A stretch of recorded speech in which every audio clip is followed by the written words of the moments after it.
वाटलं असेल बाबूजी आणि या त्रिमूर्तीला की या ग्राहकांचं संघटन करावं? थोडीशी पार्श्वभूमी सांगते. 1973-74चा काळ आठवा.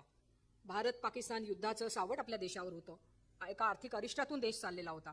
त्यात 1972चा भीषण दुष्काळ आणि 1973चं आखाती युद्ध, त्याच्यामुळे भडकलेले इंधनाचे दर, या सगळ्याचा परिणाम म्हणून अन्नधान्य, कपडे सगळ्याची चणचण आणि प्रचंड महागाई.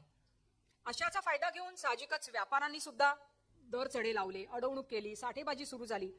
मग यावर उतारा काय? त्याच सुमारास लक्षात आलं की बाकी सगळे घटक संघटित आहेत. व्यापाऱ्यांची संघटना आहे, वाहतूकदारांची संघटना आहे, कामगारांची संघटना आहे, पण ग्राहक संघटित कुठे आहेत?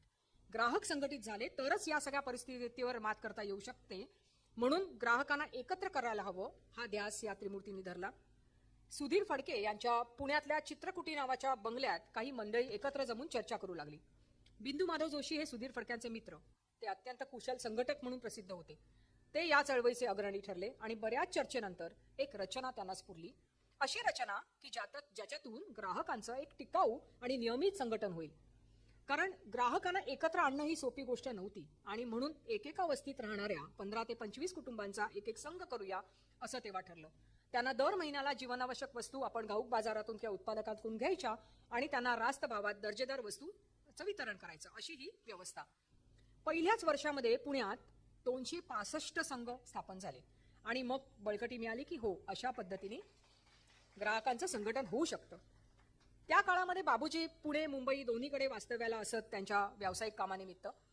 त्यांना दादरमध्ये आपल्या स्वतःच्या राहत्या घराच्या ठिकाणी सुद्धा हीच रचना का नसावी असा ध्यास पुढे त्यांनी धरला आणि म्हणून 1974ला पुण्यात सुरू झालेले संघटन 1975 पासून मुंबईत सुद्धा रुजू लागलं.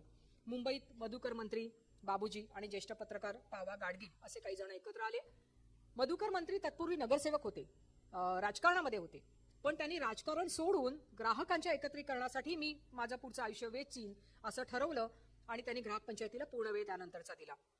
16 मार्च 1975 दादरच्या स्काउट हॉलमध्ये पहिली जाहीर सभा झाली आणि तिथूनच ग्राहक संघाची निर्मिती झाली. 25 जणांचा एक संघ दादरमध्ये त्या सभेनंतरच सुरू व्हायला लागले आणि 12 एप्रिल 1975 आजचीच तारीख, त्या 12 एप्रिल 1975 रोजी मधुकर मंत्री यांच्या दादरच्या समृद्धी सोसायटीमध्ये 10 वस्तूंचं वाटप करून काही ग्राहक संघांना वितरण करण्यात आलं.